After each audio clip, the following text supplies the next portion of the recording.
Assalamu alaikum everyone. This is Chowdhury Omar Sharif in front of you. I am a PhD candidate at University Science Malaysia, and by profession I'm a university teacher in English. I teach English literature courses. I welcome you all to today's presentation of mine. I feel very lucky to be a part of this gathering of scholars coming um, from all over the world. I'm going to present a very interesting topic which basically ignites the age long debate regarding the differences experienced by the Westerners and the Easterners of this world. The 1930s has been the main focus of this paper when the contemporary novels Lady Chatterley's Lover by D.H. Lawrence and Untouchable by Mulk Raj Anand come up with very contrastive pictures of their respective societies.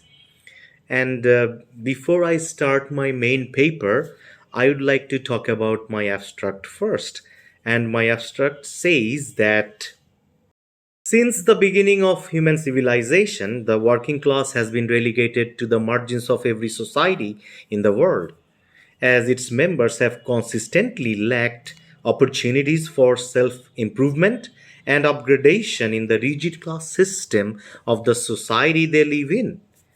This paper purposefully offers to demonstrate the stark differences between two working classes characters portrayed in D.H. Lawrence's Lady Chatterley's Lover and Mulkraj Anand's Untouchable, where the feasibilities and infeasibilities of elevation to the upper class are scrutinized based on the space or opportunities provided by the two very contemporary but very different societies of the 1930s. Lawrence depicts the possibilities of changing the fate for an independent individual in an open class system of the British society, whereas Anand demonstrates the stark differences between British society's open class system and Indian society's closed caste system through portraying the impossibilities of a member of the lower class to elevate himself or herself to the upper one. Being the members of the lower class society, both Lawrence's Oliver Mellers and Anand's Bakha initiate the differences of two continents in the 1930s. The educated gamekeeper Mellers in the English society enjoys more privileges than the double colonized sweeper Bakha in the Indian society ruled by the British colonizers. In my literature review part, I talk about some particular acts and policies taking place in the Great Britain. Shapley says during 1930s, social class in Great Britain was experiencing a gradual transition away from the dominance that the landed aristocracy had enjoyed during the 19th century. Instead, a new bourgeois was emerging, divided between an upper and lower middle class with different expectations and experiences, but similar political loyalties.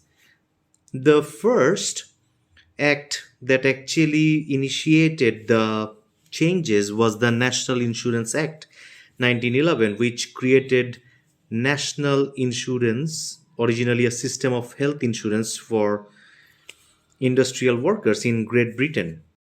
Then came the Housing Act 1913.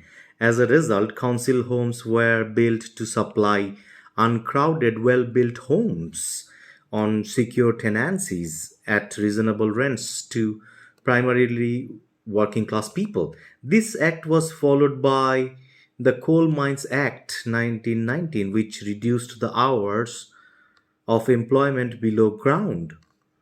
Lastly, the Housing Act 1924 enriched the standard of living. Lambert says during the 1930s, for most people with a job, living standards rose significantly. In 1929, 2930, a survey in London found that about 10% of the population were living at subsistence level. On the other hand, the closed caste system of The Indian society in 1930s requires an elaboration for a better understanding of the severity of the class difference persisting even in this 21st century. Telly and Sona define caste, saying caste is a system that is integrated within a structure and organization. It is based on endogamy, hierarchy, and communal restrictions, characterized by the widespread purity pollution dichotomy and graded inequality. They come up with three basic theories: occupational, traditional, and racial theory. Firstly, the occupational theory ruminates on the nature and quality of the work for classifying the people. Secondly, the traditional theory is based on the divine origin found in the Hindu sacred book Purusha Sukta, where the four body parts of the Hindu supreme being Brahma become the four classes. Brahma comes from the mouth of Brahma. Kshatriya, this class comes up from the arms of Brahma. Vaishya comes up from the thighs of Brahma, and from the feet of Brahma, the class called Shudra comes up. Finally, the racial theory of Risle says that the Aryans went to India in 1500 BC and they started controlling the locals after mixing with them through marital system. Consequently, they established three classes named Kshatriyas, Brahmas, and Vaisyas. Sharma says Anand himself believes that in India, caste system is a powerful one that gave privileges to a few people according to their superior religious order and identity.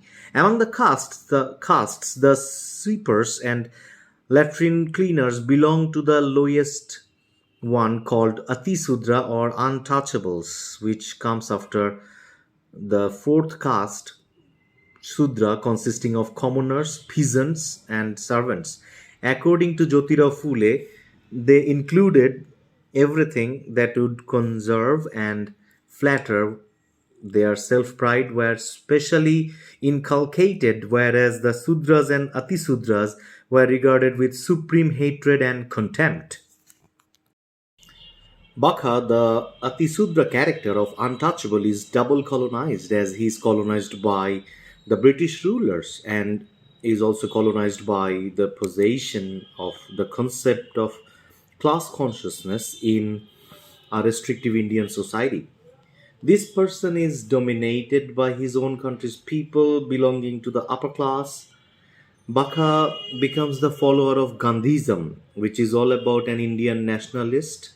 Mahatma Gandhi's protests against British rule during the early 20th century. He is famous for achieving his political goals using non-violence. On the other hand, for Oliver Mellers, the scenario is totally different. He is a follower of Marx and Marxism. Puja says Karl Marx considered religion as opium for the workers because, in his view, religion made man a fatalist and it did not allow discontentment to arise in the workers against capitalism. The result was that they lacked organization and enthusiasm needed for a revolution. Marx did not believe in God, he was a materialist. So is Oliver Mellers. As a member of the working class, Mellers negates capitalism through negating the class distinction set by the English society. He violates the norm through getting close to his master's wife by attaching himself to Connie, Mr. Clifford's wife. So he does it in this way. Connie belongs to the solid Scotch middle class, but mingles with Oliver Mellers, who belongs to the lower class. The act of physical intimacy with Connie is a medium of expression of violence to Millers. The characters of Clifford and Millers are highly symbolic, as Clifford is representative of the mechanized greed of the industrial civilization, which to Millers is as crippled and sterile as Clifford. On the other hand, Mellors is the embodiment of the spirit of the working class protesting the capitalist system. This is precisely what Mellors seeks to do, and his intention identifies him as a Marxist believer and practitioner. In chapter 15 of Lady Chatterley's Lava, Mellors says that men have become labor insects, losing their manhood and real life. And Mellors wants to wipe off both the machines and the industrial epoch, as the clear class dividers in the novel are money, education, and industry. The violent spirit of Mellors carries the proof of the liberated forces of working class, which has the right of going for a strike when necessary. In chapter 5 of the novel, Connie talks of an upcoming collier's strike. Most probably, she was referring to the general strike of 1926 led by MFGB. And MFGB stands for Miners' Federation of Great Britain. On one hand, violence is celebrated as a positive force for social changes, but on the other hand, passivity is the last destiny which blocks all the ways of reformation in the society.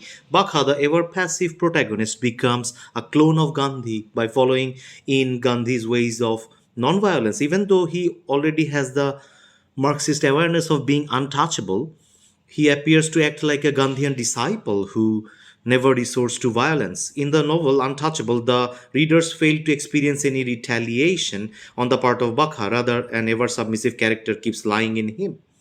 At the beginning of the novel, when Bakha is criticized by Havildar Charat Singh, he does not reply aggressively. He very soberly replies, "All right, Havildar ji," which is a sign of his meek nature, just like Mahatma Gandhi. After encountering the severest of the humiliations by Lallaji, Bakha remains deaf and dumb as if he is paralyzed. Fear, humility, and servility grip his soul to make him passive.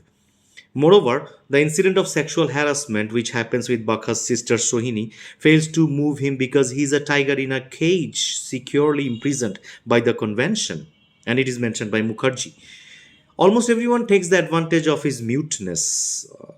The jalebi shopkeeper cheats him and treats him like an stray dog. Later on, an upper caste lady throws a chapati from the rooftop, and the chapati lands onto the brick pavement of the gully. Still, he does not utter a single protective word, as Bakha is well aware of his class limitations. Unlike his father, Bakha shows restraint and chooses not to eat the livings from the plates of Hindus. Not accepting such food is a sure sign of revolt. But this is a form of non-violent resistance, which is a typical characteristic of Gandhism. Such passive behavioral patterns of Bakha validate the statement that he is a practitioner of Gandhism. In the concluding part, I want to say that Lawrence, a working class member who despises industrialization, successfully creates in anti-industrialization characters like Mellors. And Mellors' hatred for class division and class feeling is inherited from Lawrence, who hates both. On the other hand, the character of Bakha is based on Anand's real life experience, as he had a sweeper boy named Bakha as his childhood companion. Although both texts are on the same level in terms of their flawless projections of the reality of human societies, they are vastly different in terms of the opportunities accessible on two continents that are incredibly dissimilar.